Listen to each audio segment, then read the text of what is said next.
Hai penonton film, semoga kalian dalam keadaan sehat dan bahagia saat menonton video ini. Dan tentunya jangan lupa subscribe ya. Terima kasih. Berbicara tentang keluarga, siapa yang tidak bahagia saat bisa berkumpul dengan keluarga, kerabat, bahkan tetangga? Memiliki mereka adalah salah satu kebutuhan primer dalam hidup kita. Tak masuk akal jika seorang bisa hidup tanpa seorang teman dalam hidupnya. Film ini hampir sama dengan uraian tadi, namun sang pemeran utama hanya tak memiliki keluarga, tapi dia memiliki beberapa orang yang mencintainya. Selamat nonton film. Inilah Where the Crawdads Sing.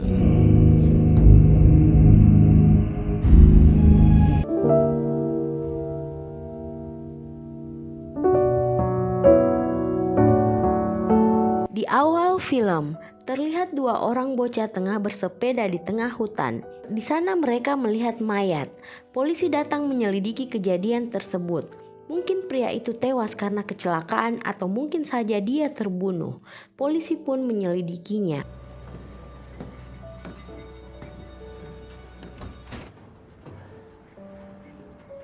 He opened the grate himself. Tim forensik memberikan beberapa barang bukti untuk memudahkan penyelidikan. Di tempat lain, warga sekitar membicarakan tentang kematian pria itu. Mereka menuduh gadis Mars yang sebenarnya bernama Kia. Polisi kebetulan ada di sana dan mendengar pembicaraan orang di sana. Polisi datang ke rumah Kia, namun gadis itu tidak ada di rumah. Polisi menggeledah rumah itu. Mereka mendapatkan sebuah kupluk merah yang berbahan sama dengan barang bukti yang ditemukan di jaket korban. Polisi mencari keberadaan Kia. Rupanya dia bersembunyi di tengah hutan. Saat hendak keluar rawa menggunakan perahu, polisi melihatnya lalu mengejarnya.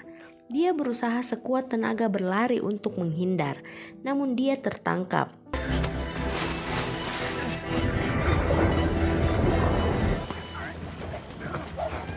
Dia dipenjara. Saat dia meratapi nasib, seekor kucing datang. Dia memanggil kucing itu. Anehnya, si kucing tahu maksud Kia. Beberapa saat kemudian, seorang tua datang menemui Kia. Dia mengaku pengacara yang akan membantu Kia. Saat itu, dia tak mau berbicara sepatah kata pun. Tom pamit pergi dan berkata akan kembali lagi setelah Kia sudah siap berbicara. Saat akan pulang, Tom menyimpan buku berisi informasi tentang kerang. Itu membuat Kia senang dan mau berbicara. Dia berkata, dulu dia memiliki keluarga yang utuh dan bahagia.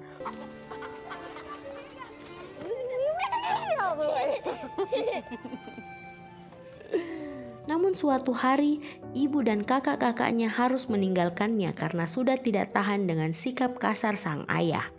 Kia hanya bisa menangis, menerima kenyataan dia harus tinggal hanya bersama ayahnya yang pemabuk. Arf was the first to leave. A few months later,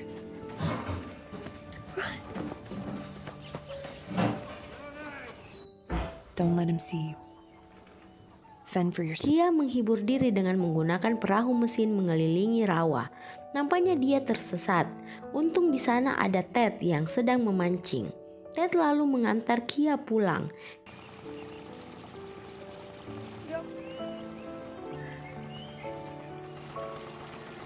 Kia merasa ayahnya sedikit berubah setelah mereka hanya berdua. Dia mengajak Kia ke tepi rawa untuk membeli makanan. Pemilik toko terlihat iba pada kondisi Kia yang terlihat tak terawat. Si ibu bertanya, apakah kau bersekolah? Kia menggeleng kepala. Si ibu menyarankan untuk pergi ke sekolah umum yang ada di kota agar Kia bisa tahu baca, tulis, dan menghitung. 50 cents. How much does that leave for gas? You go to school? Do you know that they put and the change is 50 cents? Saat Kia selesai berbelanja, dia melihat si ibu menyelipkan permen untuknya. Keesokan harinya, Kia benar ke sekolah. Namun saat itu dia ragu. Saat hendak pulang, dia bertemu Tom muda yang menyemangatinya untuk masuk saja tanpa malu ke dalam kelas. Kia pun melakukannya. Namun dia dibuli oleh teman-teman kelasnya. Itu membuatnya tidak nyaman dan berlari keluar kelas sambil menangis. That was the only... Kia yakin alam lebih bijak dalam mengajarkannya banyak hal. Saat dia dan ayahnya hendak memancing, dia menyapa Ted yang juga berada di rawa. Ayahnya memperingati untuk selalu hati-hati pada orang yang Kia temui. Di rumah, si ayah menghadiahkan Kia tas untuk menyimpan bulu-bulu burung yang dia temukan. Kia sangat senang. Saat yang sama dia mendengar ada tukang pos. Dia berlari dan benar, dia mendapatkan surat dari ibunya. Namun si ayah yang sudah membaca isi surat itu langsung membakarnya. Itu membuat Kia sedih. Kesedihannya bertambah saat dia melihat ayahnya membakar semua barang-barang milik ibunya, lalu pergi meninggalkan Kia seorang diri. Kini Kia menjalani hidupnya sebatang kara. Dia pun harus mencari kerang dan menjualnya ke paman Jumping. Itu dia lakukan hanya untuk bertahan hidup.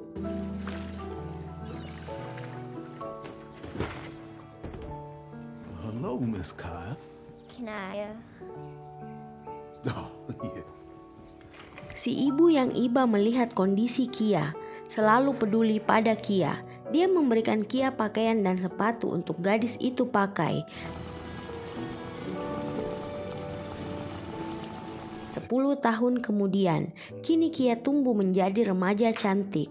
Saat dia melihat seorang pria, dia takut dan lari bersembunyi di balik pohon. Kia selalu mendapat barang-barang dan bulu burung di atas batang pohon, namun dia tidak tahu siapa yang meletakkannya di sana. Tapi Kia cerdas, dia menunggu orang itu datang. Rupanya itu Ted. Saat bertemu, Kia mengembalikan surat yang Ted tulis karena dia tidak tahu membaca. I can't read your note. I don't know, I figured you'd like the feathers. Ted lalu mengajar Kia untuk membaca. Setiap hari mereka bertemu dan belajar. Pada akhirnya Kia bisa membaca semua tulisan yang ada. Namun dia merasa sedih saat dia membaca Alkitab yang berisi nama-nama keluarganya. How some cells divide. Mary Helen Clark, Miss Catherine Danielle Clark. I forgot how much I feel nice. Di tempat yang lain, ayah Ted memperingati putranya untuk tidak terlalu dekat dengan Kia. Karena rumor yang beredar, Kia adalah gadis aneh. Ted meyakinkan ayahnya kalau semua akan baik-baik saja. Rupanya Kia jatuh hati pada Ted yang merupakan satu-satunya teman yang dia miliki. Di toko paman Jumping, seorang pengusaha ingin bertemu dengan Kia. Dia pun menitipkan kartu nama pada paman Jumping untuk diberikan pada Kia. Paman hanya mengiyakan perkataan pria itu. Di rumahnya, Kia berkata pada Ted kalau dinas sosial akan menjemputnya untuk dibawa. Dia ingin bersembunyi. Dia dengan lihai menghapus jejak kakinya agar tak ada yang tahu keberadaannya. Ted kagum dengan pengetahuan Kia. Di sana Ted bercerita tentang ibu dan adiknya yang telah tiada. Kia menenangkan Ted yang sudah mulai sedih.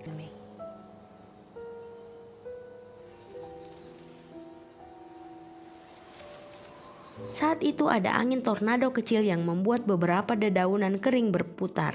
Ted dan Kia menari-nari di tengah dedaunan itu. Ted terbawa suasana. Dia pun langsung mencium Kia. Mereka kini sepasang kekasih yang bahagia. Mereka juga selalu menghabiskan waktu berdua.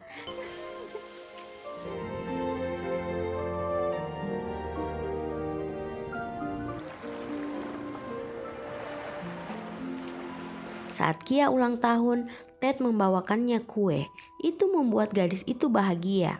Tak lama dari itu, kawanan angsa datang membuat suasana tambah romantis. Sempat mereka ingin melakukan hubungan yang lebih jauh. Seketika Ted sadar kalau dia hanya ingin melindungi dan menjaga Kia. Tak lebih dari itu. Kia tak masalah, namun Ted tak mau menodai wanita yang dia sayangi.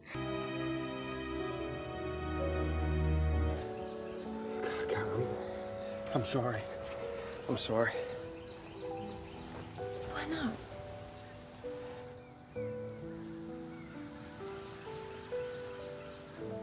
Hari berikutnya, Ted menemui ayahnya sembari berkata dia diterima di universitas ternama. Itu membuatnya sangat bahagia. Namun tidak untuk Kia. Kia marah pada Ted yang akan segera meninggalkannya. Dia pergi dan tak mau melihat Ted lagi. Ted sempat berjanji kalau dia akan pulang dan akan menikahi Kia. Kia kadung marah dan berlari pergi. Namun saat malam, Ted datang meminta satu malam bersama Kia. Saat pagi hari, Ted pamit untuk berkuliah. Ted sempat memberi Kia catatan daftar penerbit untuk karya-karya yang Kia buat tentang hewan di alam liar. Ted pergi. Kia kembali sendiri. Goodbye, Kaya. Seabirds of the Eastern Seaboard. Starring you, Big Red.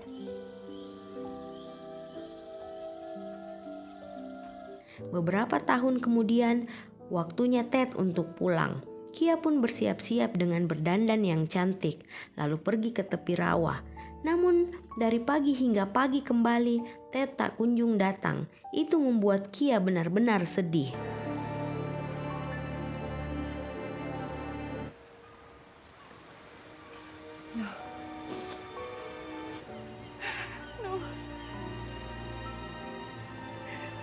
Kia merobek semua karya yang dia gambar dan membakarnya.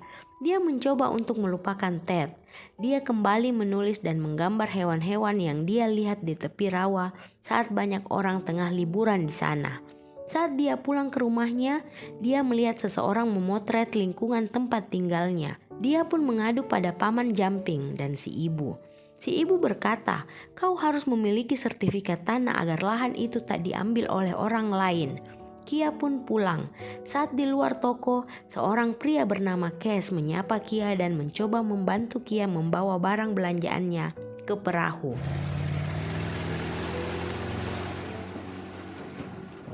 Hari berikutnya, Kia menemui notaris. Di sana dia mendapatkan info kalau rumah itu memang milik keluarganya. Kia hanya perlu membayar pajak tahunan yang tertunggak. Kia harus punya uang. Dia mencari daftar penerbit yang 5 tahun lalu Ted berikan padanya. Dia pun menulis kembali dan mengirimkannya ke penerbit yang dia pilih. Kia dan Cash juga semakin akrab. Mereka merasa ada kecocokan di antara mereka. Cash pun tanpa sungkan menciumi Kia.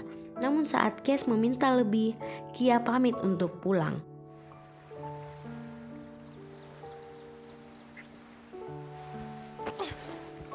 I know you think I'm trash, but I'm worth more than a picnic. Cash ingin ikut ke rumah Kia. Gadis itu tak bisa menolak. Dia lalu mengajak Cash ke rumahnya. Namun sebelum itu, Cash mengajak Kia ke sebuah menara tua. Di sana Kia bisa melihat rawa yang dia cintai secara keseluruhan. You can tell me, I won't laugh at you. Take me there. Setelah itu mereka pulang. Cash kagum dengan apa yang dimiliki Kia di rumahnya. Cash berkata mencintai Kia dan ingin hidup selamanya dengan gadis itu. Kia berbunga-bunga mendengar kata-kata indah Cash. Mereka berdua semakin dekat. Sort of. I wasn't ready for guests. Hey, don't worry. Yeah, I want to get to know you better, all right? I think you're gorgeous.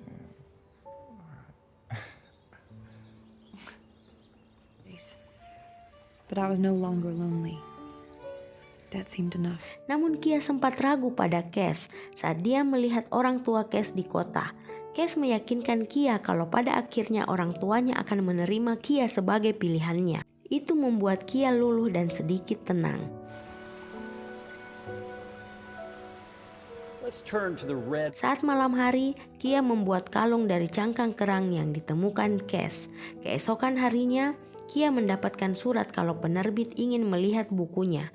Saat yang sama Cash juga memberitahu Kia kalau dia baru saja diterima kerja. Mereka pun merayakan hari bahagia itu. Di saat yang sama, Cash mengajak Kia untuk keluar kota mencari barang untuk toko ayahnya. Dengan sedikit ragu, Kia mau ikut bersama Cash. Told them about me. What you gotta understand about my folks is that if I say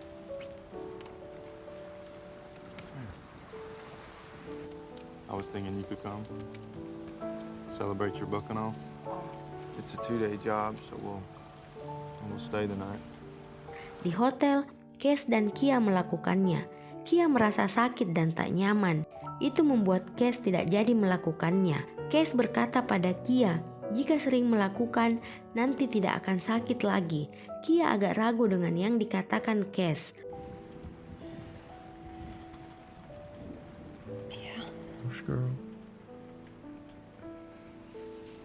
Di tempat itu, Kia memberikan kalung kerang buatannya pada Cass.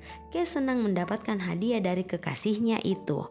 Saat mereka bermain-main dengan penuh kebahagiaan di tengah rawa, rupanya Ted ada di sana dan melihat kebahagiaan Kia. Dia terlihat cemburu. Saat di depan toko Paman Jumping, Ted sempat mendengar obrolan Cass dan kawannya. Rupanya Cass hanya mempermainkan Kia dan hanya ingin bersenang-senang dengan gadis itu. Mendengar pembicaraan Cass, Ted marah dan memperingati Cass. Mereka juga hampir adu jotos. Untung Paman Jumping segera keluar melerai mereka.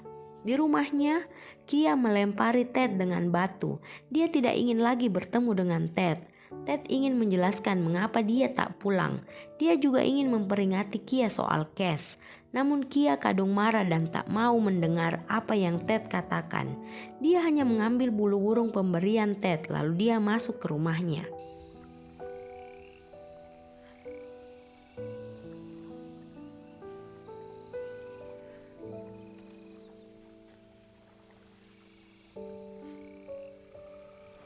What do you want now, Tate? Saat pagi hari, Kia berbelanja di kota dekat tempat Cass bekerja. Namun dia harus menerima kenyataan pahit. Cass ternyata benar mempermainkannya. Cass sudah memiliki tunangan yang akan dia nikahi. Pria itu juga tega mempermalukan Kia di depan teman-temannya. Setelah itu, dia pergi meninggalkan Kia yang hancur. Kia sedih dan tak tahu harus berbuat apa. Saat mendengar suara perahu di depan rumahnya, dia mengecek dari jendela. Itu Cass. Dia segera lari untuk bersembunyi dari Cass. Hatinya sangat hancur. Dia terhianati dan dia juga sudah menolak Ted saat ingin kembali padanya. Dia saat itu benar-benar hancur.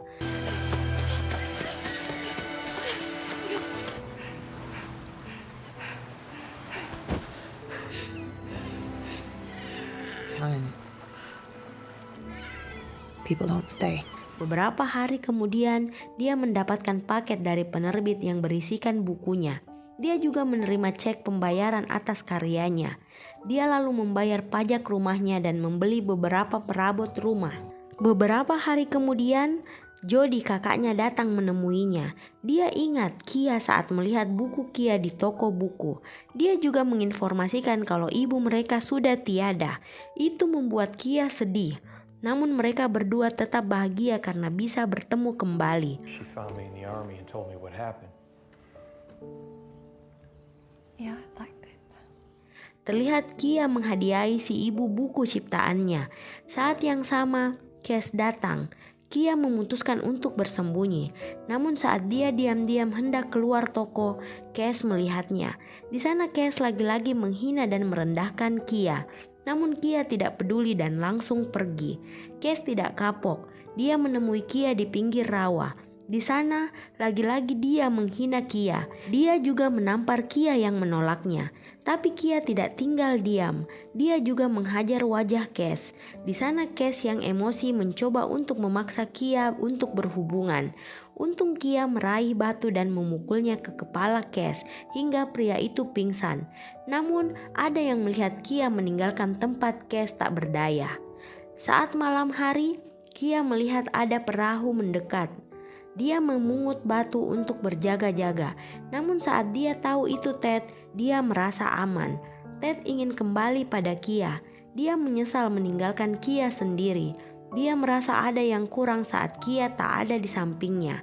Saat itu, dia memberikan Kia topinya untuk Kia simpan sebagai kenang-kenangan. Namun Kia menolaknya. Sempat Ted memaksa untuk mengambil topi merah itu. Keesokan harinya, Paman Jumping sedih melihat kondisi Kia yang lebam di pipinya karena berkelahi dengan Cass. Paman berkata akan menjaga Kia dari orang jahat seperti Cass. Dan apapun yang terjadi, Kia harus berbagi pada si Paman. Kia berjanji akan memberitahu semua pada Paman Jumping tanpa ada rahasia. Di saat itu, dia pamit untuk pergi ke kota lain untuk bertemu penerbit. Hair combed, makeup. Just to be clear, Di tempat pertemuan, para penerbit kagum dengan hasil karya Kia tentang kehidupan alam liar. Itu membuat Kia terlihat sangat profesional dan cerdas. Tibalah saat pengadilan. Spekulasi jaksa penuntut terus terdengar di ruang sidang. Namun Tom dapat membuktikan kalau Kia tidak bersalah karena dia berada di kota lain bertemu penerbit saat pria itu tewas. Rupanya pria itu adalah Cass, orang yang sangat jahat pada Kia. the young woman has fallen on your shoulders. The state has not proven that this incident was indeed a murder. You will come to a judgment based on the facts and not the gossip. Hakim membebaskan Kia dari segala tuntutan. Itu membuat semua bahagia mendengarnya. Kia bebas. Dia pun lalu memeluk paman Jumping dan si ibu. Di sana juga ada Ted dan ayahnya.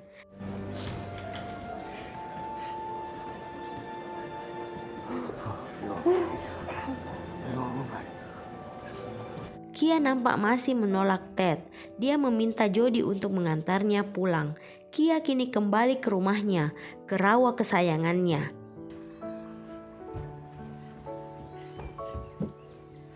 Now I can finally admit how much life to uncover in the wild. Nampak Ted juga bekerja di rawa untuk berbagai penelitian.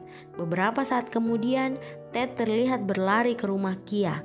Mereka pun melepaskan rindu dan perasaan yang sudah lama terpendam, hingga mereka tua bersama. Dan pada akhirnya, Kia meninggal di atas perahu di tepi rawa yang membesarkannya.